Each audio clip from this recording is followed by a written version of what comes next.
오늘 함께 봉독한 말씀을 통해서 일터에서의 그리스도인, 삶의 현장 가운데서 과연 나는 누구인가? 나는 그리스도인으로 살고 있는가? 다시 한번 자신을 돌아보실 수 있는 그런 은혜가 있기를 주님의 이름으로 축복합니다. 작년에 나온 유명한 책이 하나 있습니다. 90년생이 온다. 하도 홍보를 많이 해서요.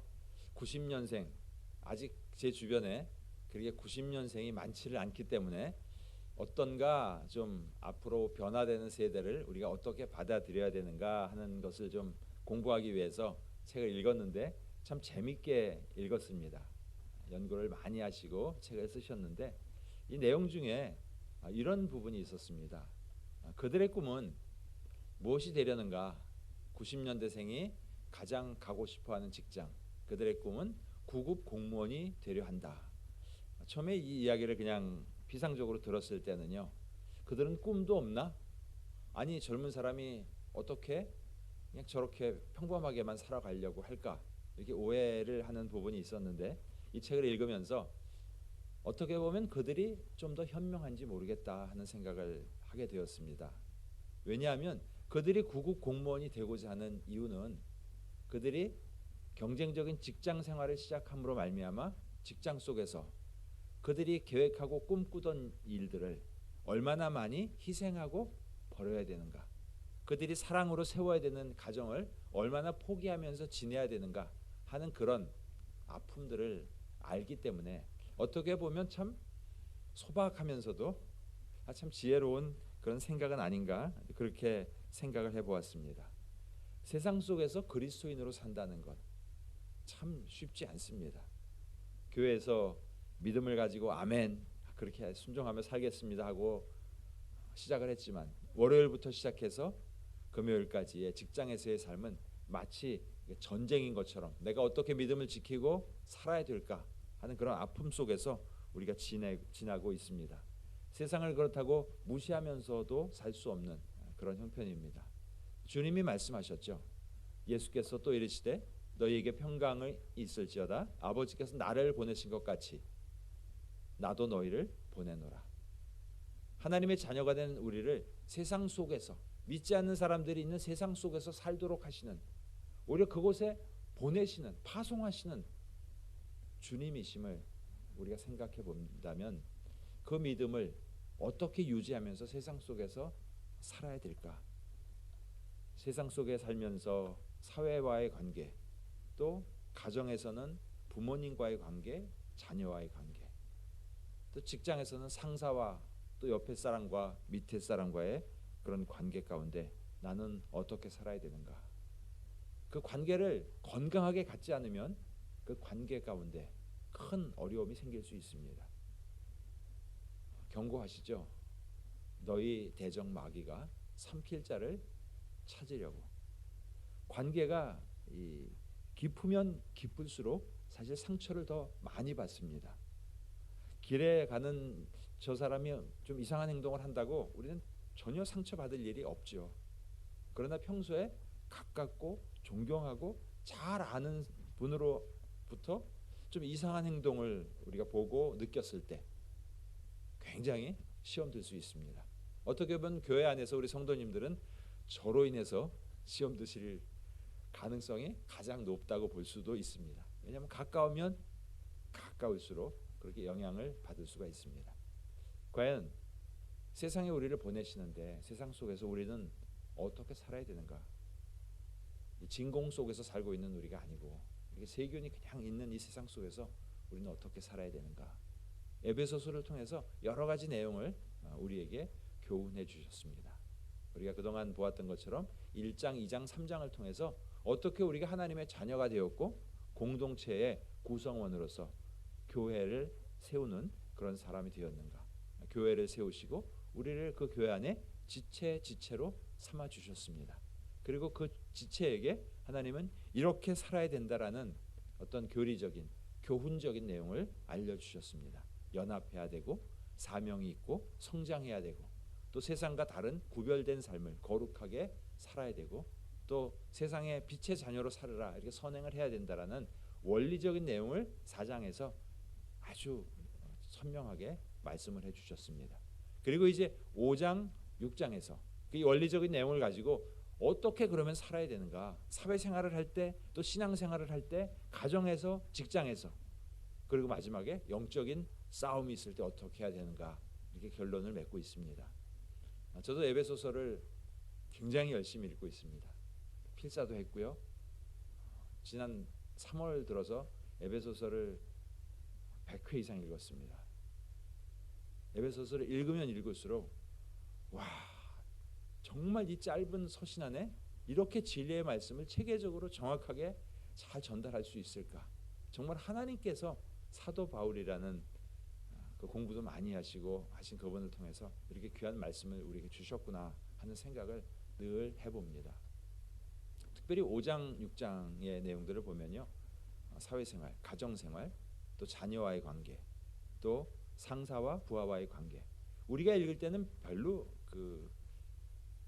특별하다고 생각하지 않고 아마 그냥 읽게 될 것입니다.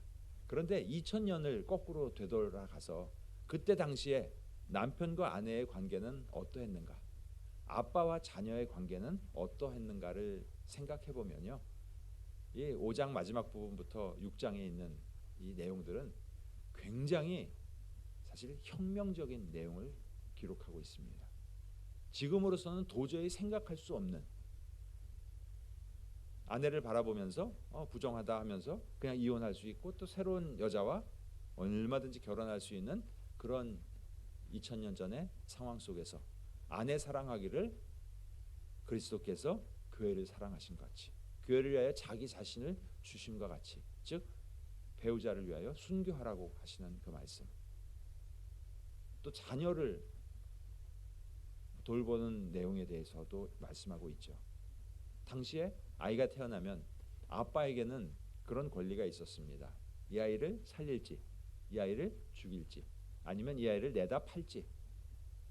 그런데 성경은 어떻게 이야기하고 있습니까? 이 자녀를 대하는 것에 대해서 자녀를 노엽게 하지 말라. 이때 당시에는 도저히 일반 상식으로 받아들일 수 없는 그런 상황이었습니다. 특별히 오늘 본문은 더 혁명적인 그런 메시지를 우리에게 주고 계십니다. 종들아. 당시에 사도 바울이 종 제도를 인정했느냐 인정하지 않았느냐를 떠나서 성경이 종들을 향해서 쓰여졌다는 것 자체만 해도 사실 굉장히 혁명적인 사실입니다. 그냥 재산의 일부로 생각하고 언제든지 팔 수 있고 언제든지 죽일 수 있는 그런 대상을 향하여 글이 쓰여졌다는 것 자체가 참 놀라운 일입니다. 한 100년 전만 해도요,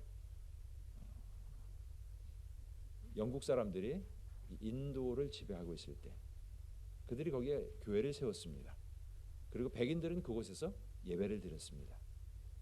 그때 간디가 신약 성경을 3번 읽고 나도 예수님을 한번 믿고 싶고 알고 싶고 그래서 교회를 갔다가 교회 문턱에서 쫓겨났습니다.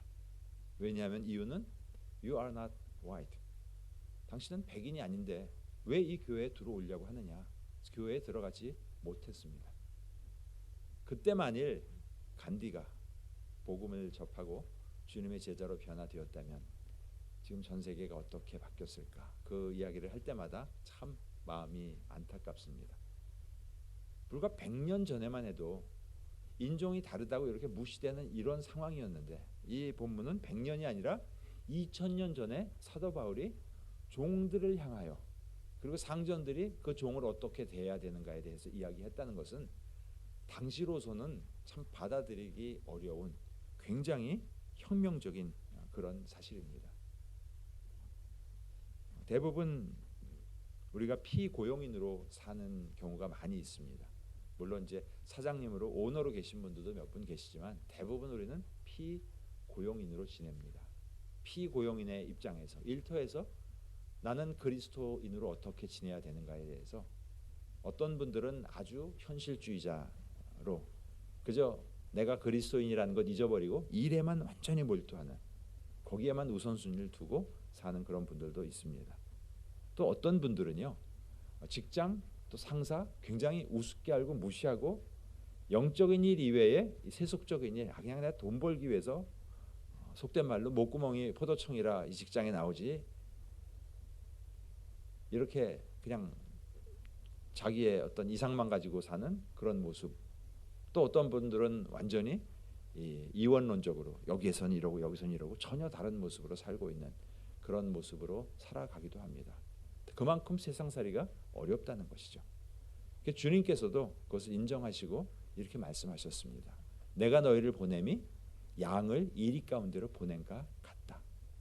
세상에서 피해보고 믿음 생활 제대로 하지 못하고 피 흘릴 것 같은 그런 안타까운 그런 마음, 제자들을 보내시면서요. 그러나 너희를 보냄이 양이 이리 가운데로 보낸가 같도다. 그렇게 안타깝지만 그럼에도 불구하고 보내고 계시는 주님. 그 주님이 이렇게 명령하십니다. 너희는 뱀같이 지혜롭고 비둘기같이 순결하라. 우리는 과연 일터에서 어떻게 살아야 되는가? 말씀을 통해서 좀 알기 원합니다. 에베소서 5장 15절에서도 말씀하시죠. 같이 한번 읽겠습니다. 그런즉 너희가 어떻게 행할지를 자세히 주의하여 지혜 없는 자같이 하지 말고 오직 지혜 있는 자같이 하여. 어떻게 행해야 되는지 주님이 주시는 지혜를 얻고 그렇게 믿음으로 승리하며 나아가시기를 주님의 이름으로 축복합니다.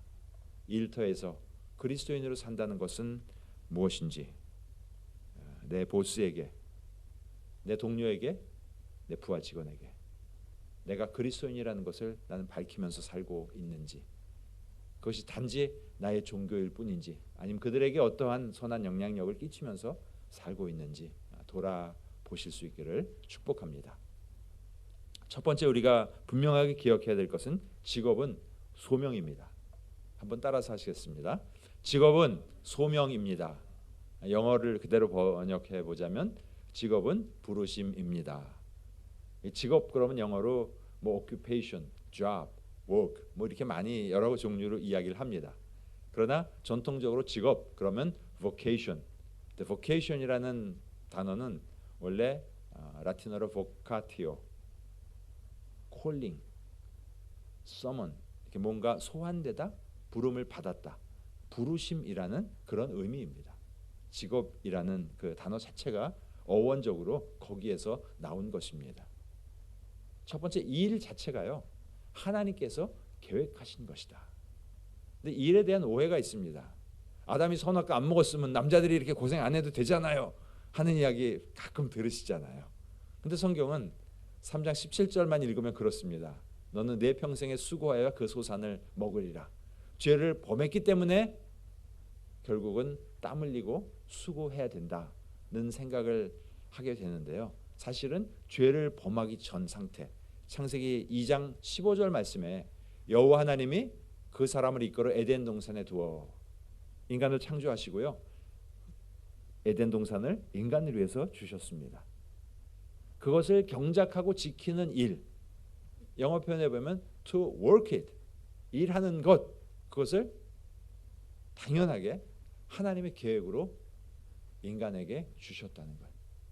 죄의 결과로 나온 것이 아니고요, 죄의 결과로 우리는 더 수고하고 힘들고 땀 흘려야지만 먹고 살 수 있게 되었지, 죄를 범하기 이전부터 일이라는 것이 우리에게 주어져 있다는 것. 그래서 일이라는 것은 하나님의 창조의 계획 속에 들어가 있는 것입니다.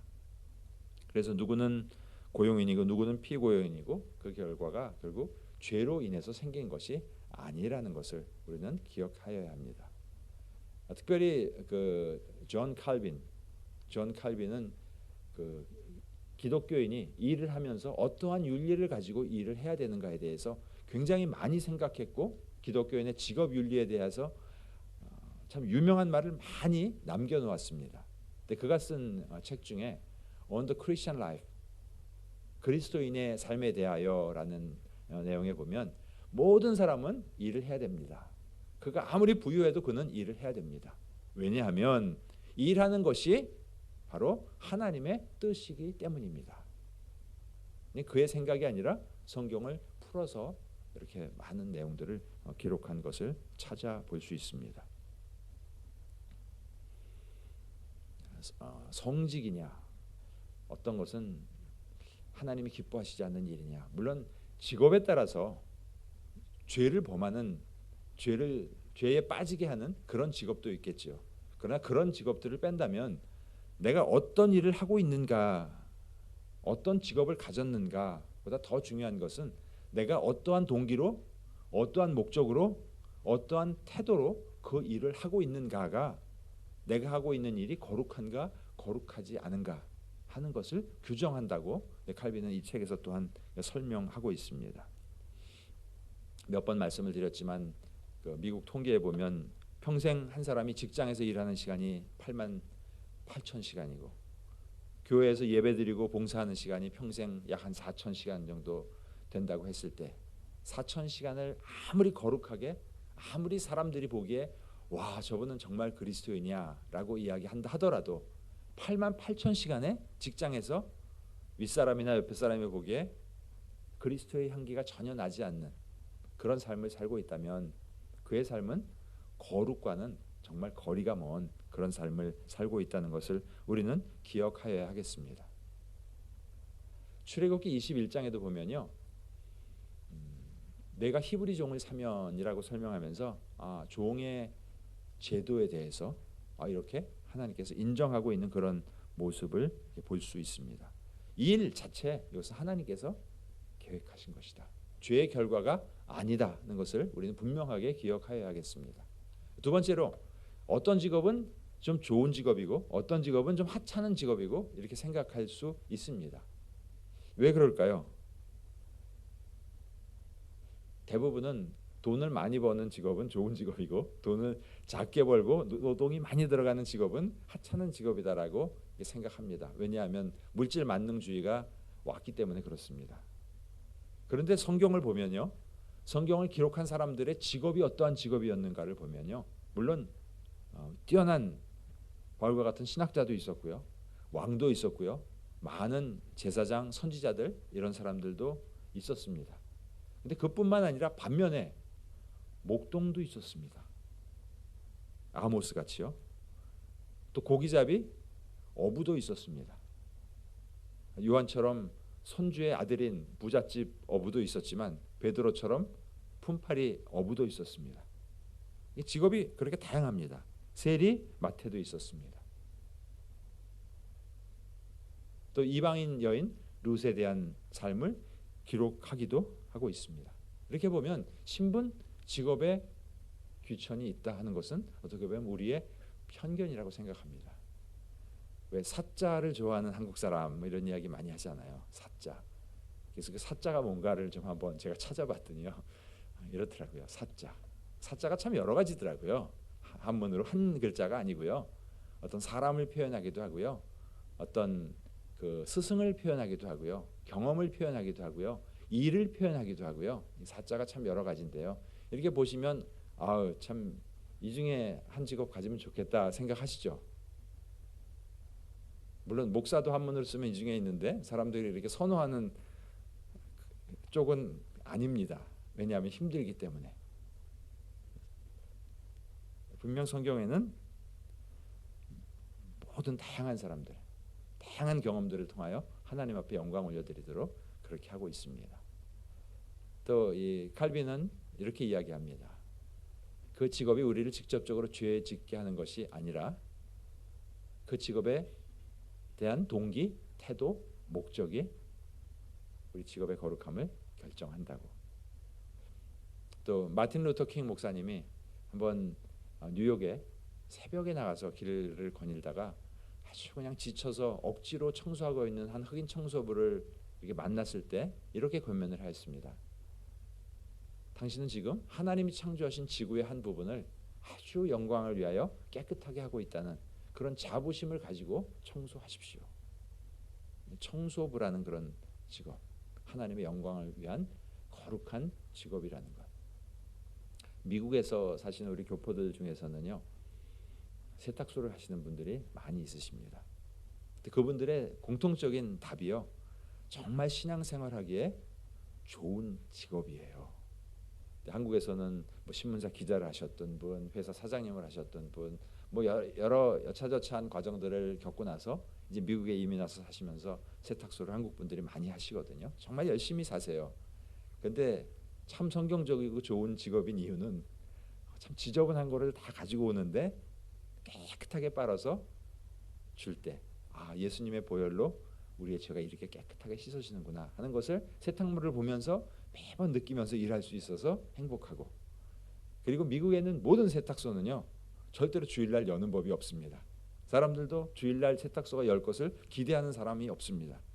그래서 신앙생활 하는데 전혀 어려움이 없다고. 토요일 오전이면 모든 세탁소가 다 문을 닫거든요. 그래서 하나님의 말씀을 경험하면서 살게 하고 또 주일 성수를 잘 할 수 있는 그런 직업이라고. 직업에 대한 혹시 선호 사상이 있는지요? 우리 자녀들이 어떤 직업을 가졌으면 좋겠다라고 혹시 생각하는 그런 부분이 있는지요? 제가 대학을 졸업할 때만 해도 은행이, 우리 성도님들 대부분이 그 계통에 계시지만 은행이 그렇게 인기 있는 그런 직종은 아니었습니다. 그러나 지금 세상이 이렇게 바뀌었고 우리가 어떠한 직종에 있든지 어떠한 직종에 있는가가 중요한 것이 아니라 나는 왜 그곳에 있는지, 동기가 무엇인지. 동기가 오직 돈만을 위해서 많은 돈을 주기 때문에 그곳에 있는다면 그 동기는 다시 한번 우리가 자신을 돌아보아야 될 그런 부분들입니다. 직업에는 귀천이 없다는 것을 우리 분명히 기억해야겠습니다. 같이 한번 읽겠습니다. 일은 인간 타락 전부터 부여되었습니다.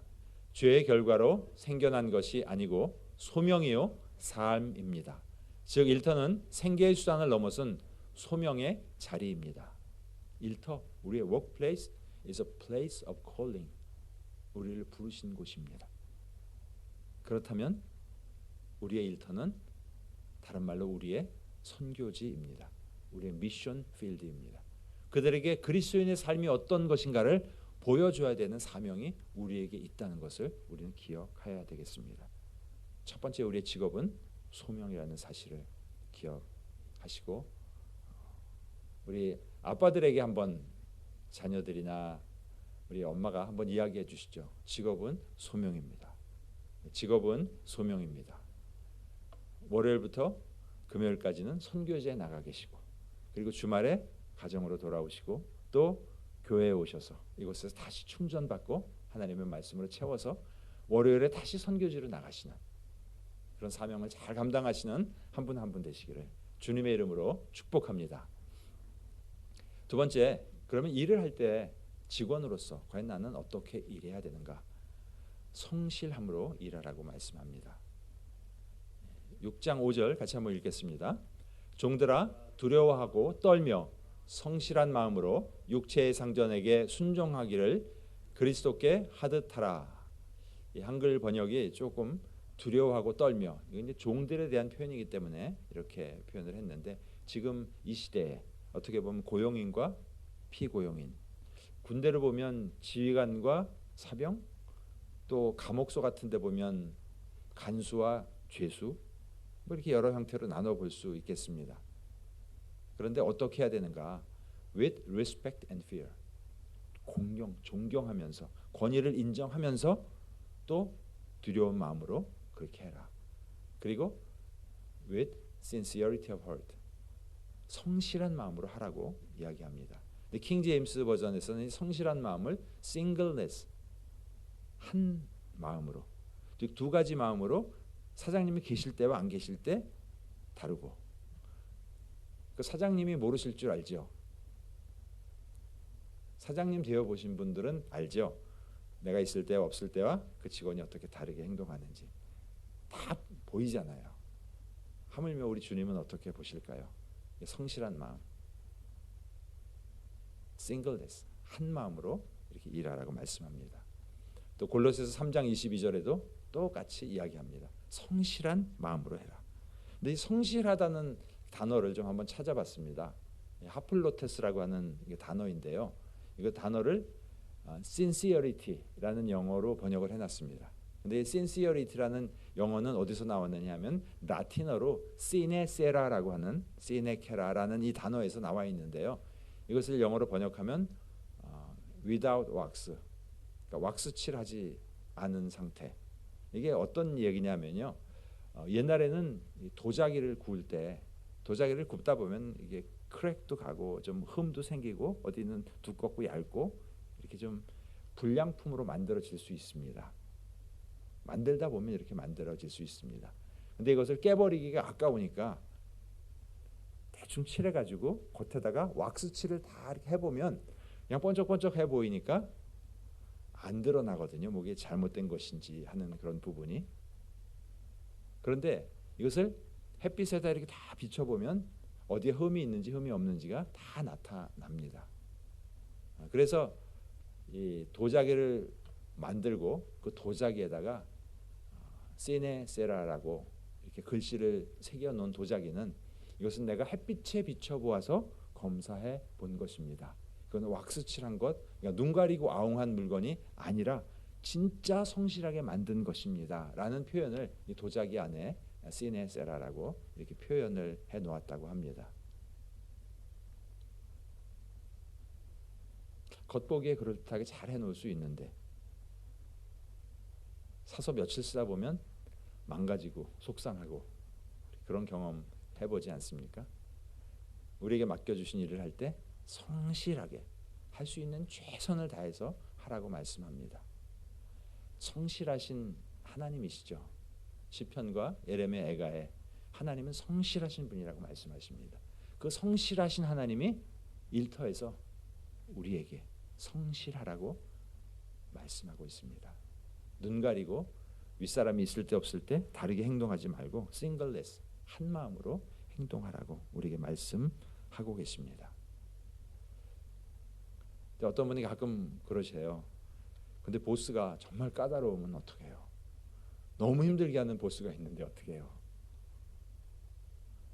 성경에 그런 내용도 있더라고요. 베드로전서 2장 18절에 보니까 주인들에게 순종하되 관용하는 자들에게만 아니라 잘해주시는 윗분들이 있죠. 그런 분들한테 정말 머리가 숙여지면서 잘하죠. 그런데 또한 까다로운 자들에게도 그리하라. 군대에서 격리회를 하잖아요. 근데 저분에겐 정말 격리하고 싶지 않아요. 라고 할 때 어떻게 가르쳐주냐 하면요. 격려는 인격에다 하는 게 아니야. 격려는 계급에다 하는 거야. 그리고 격려를 하도록 가르쳐줍니다. 까다로운 자들에게도 그리하라. 형식적으로 하라고 하는 것이 아니고요. 까다로운 자를 붙여주신 하나님의 뜻과 계획은 무엇일까? 우리가 분별하며 나갈 때 오히려 그 만남이 그 관계가 자신에게 유익해질 수 있습니다. 제가 처음 직장 생활을 할 때요. 제 그 상사였던 부장님이 연세도 많으신데 장로님이셨습니다. 근데 굉장히 꼼꼼하세요. 행정부장님이셨는데 그 밑에서 참 많이 배웠습니다. 다른 부서에 업무 협조차 이렇게 가게 되면요. 저를 많이 위로해 주시더라고요. 부장님 때문에 참 많이 힘드시죠. 거기서 그래도 참 그렇게 용케 잘 버티시네요. 그래서 아니요. 참 많이 배우고 전 너무 좋은데요. 저는 참 저한테 많은 걸 가르쳐 주셨고 제가 지금도 행정을 꼼꼼하게 잘할 수 있는 이유 중에 하나가 그분을 통해서 많이 배웠기 때문입니다. 어떻게 보면 우리 전도사님, 부목사님들 좀 힘드실지 모르겠습니다. 그러나 나중에 세월이 지나고 나서 보면 참 그래서 오히려 잘 배웠다 이렇게 생각하실 수 있습니다. 때로는 내 상사가 나에게 내 마음에 들지 않는 경우 있죠. 괜히 훈련시키는 것처럼 이거 하라고 그랬다 저거 하라고 그랬다. 그러나 그 가운데서 하나님은 나를 훈련시키시고 나를 단련시키고 계시는구나.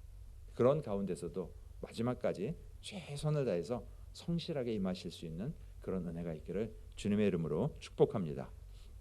두 번째는 일을 할 때 억지로 하는 것이 아니라 기쁨으로 하라고 말씀합니다. 마음을 다하여 기쁜 마음으로 from your heart serve wholeheartedly 온 마음을 다하여 섬기라고 합니다. 똑똑한 사람이요 일을 잘한다고 생각하지만 똑똑한 사람보다 일을 더 잘하는 사람이 성실하게 하는 사람입니다. 성실하게 하는 사람보다 더 일을 잘하는 사람이 기뻐하면서 좀 표현이 그렇습니다만 미친 듯이 기뻐서 하는 사람은 당해낼 사람이 없습니다. 그렇게 기쁨으로 우리에게 주어진 그런 일을 감당하시기를 축복합니다. 토마스 에디슨 하면 유명하잖아요. 실험도 참 많이 해봤고 실패를 엄청나게 많이 했죠. 그런데 그는 이렇게 이야기합니다. I never did a day's work in my life. It was all fun. 번역이 잘 되었는지 모르겠습니다. 조금 의역을 해봤는데요. 난 평생 내 하루도 어느 한 날도 좀 고통스럽게 일하는 것처럼 일한 적이 없다. 그래서 나는 it was all fun. 즐겼을 뿐이다. 실패를 했었을 때도 그 실패에 좌절하지 않고 새롭게 계속 일을 해 나갔었습니다. 세 번째는 주님께 하듯 하라고. 좀 어려운 주문입니다. 기쁜 마음으로 섬기기를 주께 하듯 하라. 왜냐하면 내가 섬기는 상사의 위에 계신 그 주님을 바라보면서 섬기라는 것입니다. 그럼 결국 보상은 그 주님께서 해주실 것. 때로는 상사를 통해서 주지만 그것을 넘어서는 일은 그 주님이 직접 우리에게 보상해 주실 것이라고 말씀합니다. 주께 하듯 하고. 기독교 교육의 대명사라고 부르는 하와드 핸드릭스 교수님이 참 많은 곳에 가서 강연을 하시는데 한번 아메리칸 에어라인을 타고 어느 곳을 가시던데 너무 승무원이 친절하게 잘하고 아주 그 비행기에 이상한 괴팍한 승객이 한 명 탔는데 아주 모든 승무원들이 다 그를 피해서 고개를 흔들고 다니는데 유독 그 승무원만 와서 그렇게 비율을 잘 맞춰주고 열심히 섬기는 모습에 너무 감동을 받았어요. 비행기를 이제 내리면서 내가 아메리칸 에어라인 회장님을 아는데 내가 참 격려의 그런 편지를 좀 한번 써주고 싶다고 이름이 뭐냐고 이렇게 승무원에게 물어봤더니 승무원이 아주 친절하게 웃으면서 You don't have to do this. 그렇게 하실 필요 없어요. I do not work for American Airlines. 굉장히 이 교수님이 놀라셨습니다. 그때 그 승무원이 하는 이야기가 I work for Jesus. 난 주님 때문에 주께 하듯 이렇게 섬기는 것이지 내가 회사에 고용되었기 때문에 이렇게 하는 것이 아니라는 주님께 한다는 그 모습. 성경에도 보면 그런 사람들의 이야기가 조금 나옵니다. 참 그 승무원처럼 우리 구주 하나님의 교훈을 빛나게 할 수 있는 그런 삶. 그 열왕기하 5장에 보면 그 나아만 장군의 이야기가 나옵니다. 그 문둥병에 걸렸다가 선지자의 이야기에 따라 요단강에서 7번 씻고 고침받은 그 나아만의 이야기입니다. 이 아람 왕의 군대 장관이었는데요. 그때만 해도 이스라엘 사람들이 이제 포로로 많이 끌려가고 그 후손들이 이곳저곳에서 종살이하고 있었던 그런 상황이었습니다. 본문에 보면 그 군대 장관 나아만의 집에도 이스라엘 계집 종 보니까 이게 소녀라고 표현을 했지만 계집 종이 그 집에 있었습니다. 주인이 문둥병에 걸린 것을 알고 그 마님을 통해서 우리 주인이 우리 선지자에게 찾아가면 그가 고쳐주실 수 있는데 라는 이야기를 했습니다. 그랬는데 오늘 열왕기하 5장에 보니까 나아만이 그 이야기를 듣고 어떻게 합니까? 그의 주인 왕에게 갔습니다. 이스라엘 땅에서 온 소녀의 말이 이러이러하더이다. 5절 아람 왕이 이르되 갈지어다. A girl from Israel had said. 왕이 어떻게 이야기합니까? By all means go. 무조건 가라. 무조건 가라. 이게 그냥 이렇게 읽다가 보니까요. 좀 걸리는 부분이 없으신가요? 계집종 한마디에 한 나라의 군대 장관이 확신을 가지고 그 나라 임금한테 이야기를 해서 임금이 보니까 추천장과 선물을 가지고 그곳에 가게 하는 한 여종의 한마디가 이렇게 영향력이 있을 수 있을까? 예를 들어서 우리 집안에 있는 가정 도우미로 계신 분들 계시잖아요. 근데 혹시 인도네시아 어느 산골이나 필리핀 어느 시골에 안수기도 해주는 유명한 분이 있는데 거기 가면 좋은 일 있을 거예요. 한번 가서 기도받고 오세요. 그랬을 때 그 이야기를 그대로 받아들이고 그곳에 내가 갈 수 있다면 여러분 가정에 있는 그분은 정말 멋진 하나님의 사람으로 살았다는 증거가 되겠죠. 때로는 직위가 높아야지만 영향력 있는 삶을 우리는 살 수 있다고 이야기하지 않습니까? 그러나 그는 계집 종이었습니다. 성경은 그의 이름조차도 기록하고 있지 않습니다. 그럼에도 불구하고 이런 선한 영향력을 끼칠 수 있는 위치, 이것이 바로 그리스도인으로서 하나님의 교훈을 빛나게 하는 그런 멋진 삶이라고 볼 수 있습니다. 창세기 39장에 보면 요셉의 삶이 그러했죠. 보디발로부터 인정받는, 또 감옥에 들어가도 간수장으로부터 인정받는 그런 삶을 성경은 기록하고 있습니다. 그렇게 영향력 있는 삶을 살라고 우리에게 말씀하고 계십니다. 성실함으로, 기쁨으로 주님께 하듯 하라고 말씀합니다. 마지막으로 세 번째는 우리 자신에게 한번 좀 점검해 보기 원합니다. 일터에서 나는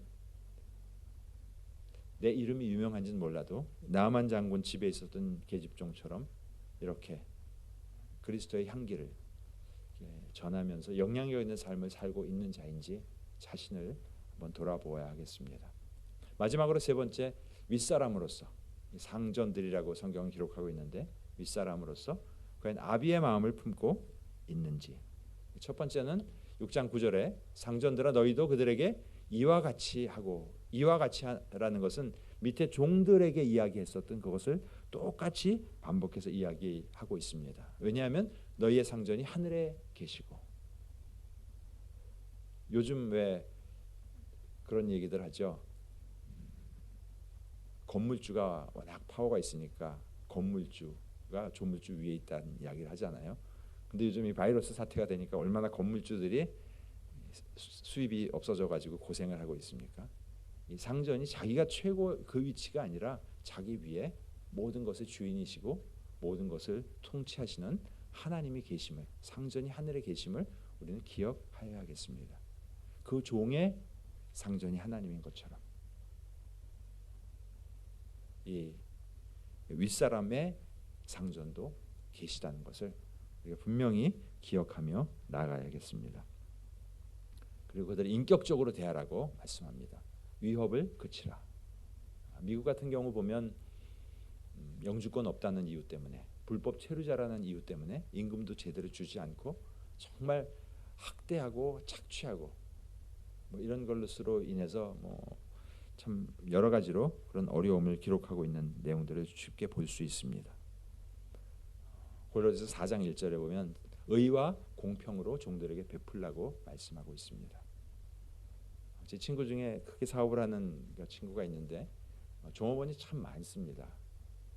근데 웬만하면 종업원을 내보내는 경우가 없이 한번 자기 밑에 들어온 직원은 그냥 평생 직장처럼 그렇게 직원을 대한다고 하더라고요. 그래서 어떻게 그렇게 할 수 있냐고 저한테 해주는 얘기가 당연하잖아.